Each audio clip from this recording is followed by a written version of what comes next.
So let's talk policing in America. Over 18,000 jurisdictions, all policing themselves. The accountability of these agencies is independent in each one with their own internal affairs. So when there is wrongdoing, which is obvious to the rest of us, they're left to investigate themselves. Imagine if your workplace was like that. There's an altercation with you with a customer at work, and you violate their rights, and when we go to check into it, the police come to you and say, well, check it out. Let us know if there was any kind of violation of their rights and get back to us. What do you think is going to happen? It's pretty ridiculous. A myth about policing in this country is that it's this dangerous profession, which it is. Many are, but it's the 14th most dangerous profession in the country. My former employer was a route driver. My job was the eighth most dangerous profession in the country. But I don't get to operate in the way they do, where a car comes tearing behind a store. I don't get to pull out my firearm in fear for my life and start screaming, driver safety, driver safety. I don't get to tell people on a dark alley, take your hands out of your pocket. It's for my safety. I don't get to pat people down. I don't get to violate people. I don't get to touch people. I don't get to do any of those things, despite the fact that my job's more dangerous than theirs. Once upon a time, I thought, like this narrative that's pushed upon us, that officers are just people like us that are taken from the public. So of course, there's going to be a few bad apples. There's bad within all groups of us, right? Every profession. I found that's not the case. I wish it were, but what can be expected? When you take what's possibly an otherwise good person and put them into a broken system, a system that's not designed for you and I. It's designed for an us versus them mentality. It literally is a gang mentality. They have a mentality that it's us versus them, and they quickly adapt it. Consider the response. Officer down comes over the radio. 40 squad cars descend on the scene from county around and cities around. Everyone comes screaming there. But not the same when it happens to you. You're the victim of a violent crime. A few police officers show up. Why not? That's one of them. It's one of the riffraff out there, right? But there's a difference when it comes to them. There's this entirely different mindset. And it affects how they interact with us. Their main priority, you'll hear them say it all the time, is, I'm coming home safe to my family. That's all I know. Or the old saying that they use, better to be tried by 12 than buried by 6. Any officer that utters that should be immediately terminated. But that's the mentality. That's the structure that they work within.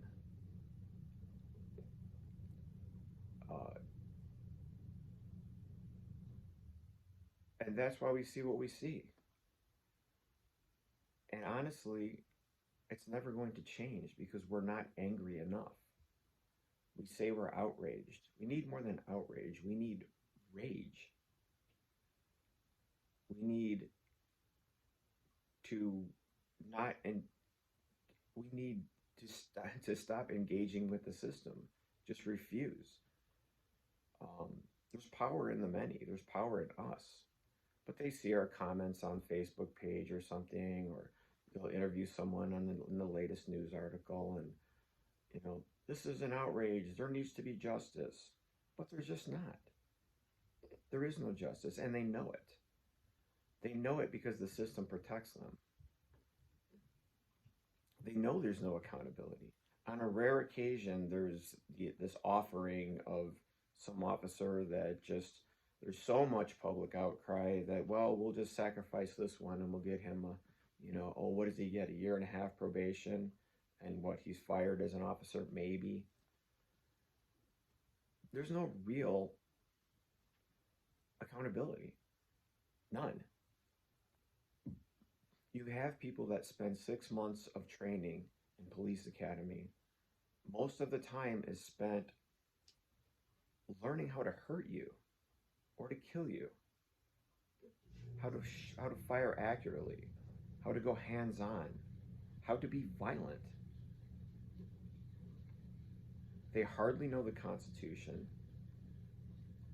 They give unlawful commands constantly. They think whatever they say is a lawful command, but it's supposed to be supported by a law. They can't just make demands on you. And they hide behind this idea of, well, it's for officer safety. So they get away with things like humiliating you, like having you get out of the car and telling you sit on the curb. And then when you don't, then what does it lead to? One of these nonsensical laws like obstruction, and all the other gray area laws that are designed to give them a reason.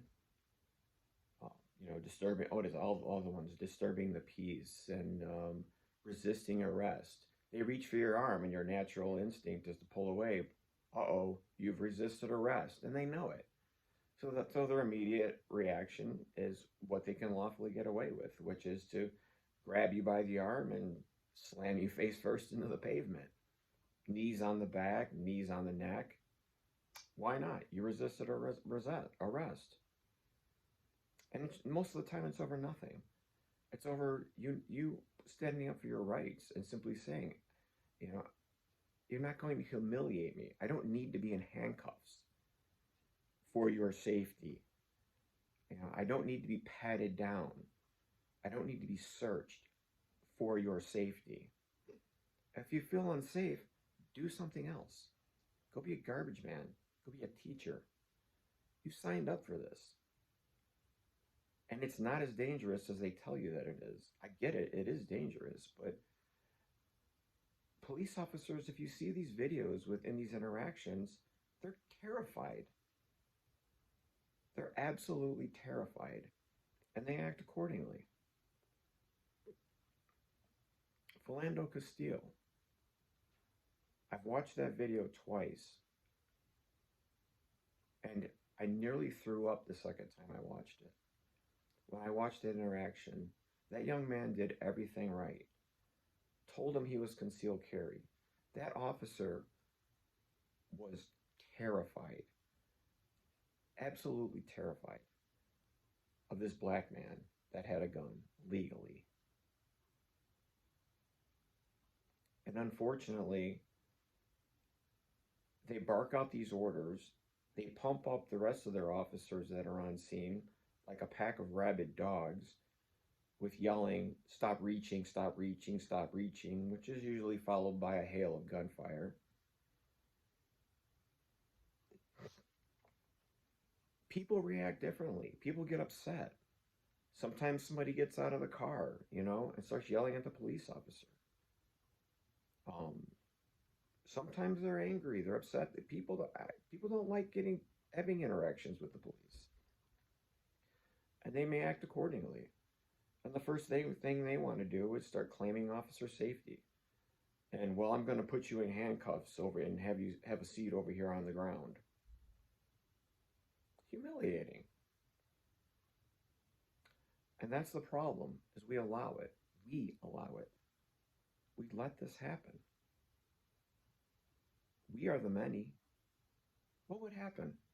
10,000 people showed up, peacefully, mind you, outside of a police office. A police office. What if 20,000 showed up?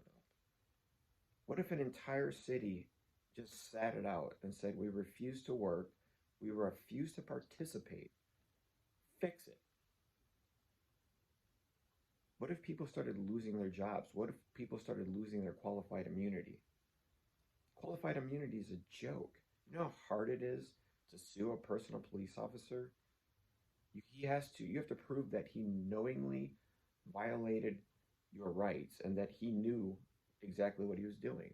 It's almost impossible. And they know it. And they're propped up in a system that supports and encourages that all the way to the top. And they're supported by all the bootlickers out there that want to say, well, if you just do what the officer told you to do, it won't happen. They're bootlickers. They're giving away their own freedom and saying, oh, Mr. Officer, tell me what I should and shouldn't do. You'd like me to sit on the curb like a dog? Certainly, let me just do it. Well, it's not a lawful command. And they're not held accountable for that. Look at the comments below a lot of these interactions with police. It's sickening. It's sickening what our fellow Americans say about it. And that's why it continues. And it's not going to change.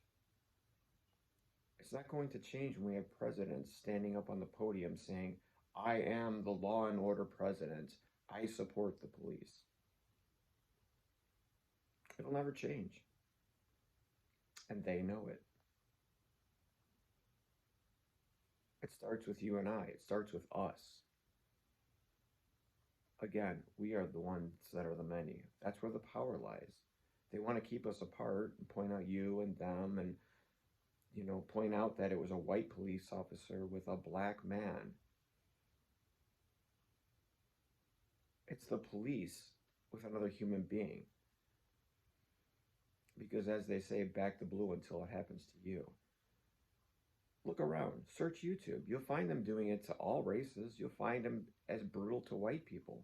It happens that much more with our black Americans amongst us, by far.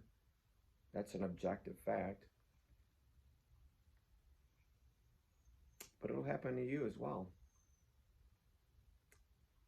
It'll happen with your autistic son, who even after they're told he's autistic, will insist on figuring it out as he screams in terror in handcuffs in the back of a car.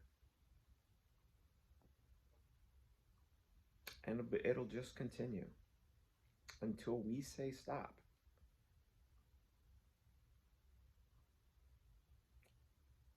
Just being outraged isn't enough. Because they know it's just going to go away. You'll protest. Oh, they'll burn a few things down. And then they'll be the ones that are vilified. Oh, look what they did. They burned down a Walgreens. Now the protesters are the bad guy. And we move on to the next jingling of the keys from our media on the next thing. But it's just going to continue until we say otherwise.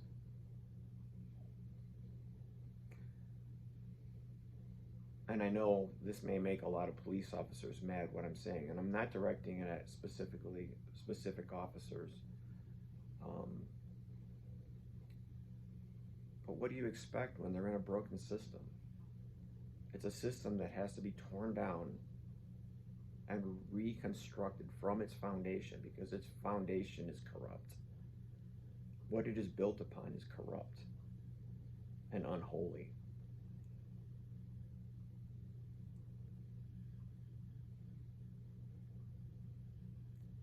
Completely forgotten is that they work for us. They're civil servants. Every interaction with them doesn't have to be that aggressive and violent and unprofessional and it's them, it's one of them. Forgetting that they go home, they live right next door to you in your suburb. They're barbecuing on Sunday as well. But they completely forget that. And I don't fully fault the individual officers. I do and I don't. But what do you expect? What do you expect when you have no accountability? What do you expect when it's them? It's not us, it's them. It's those people.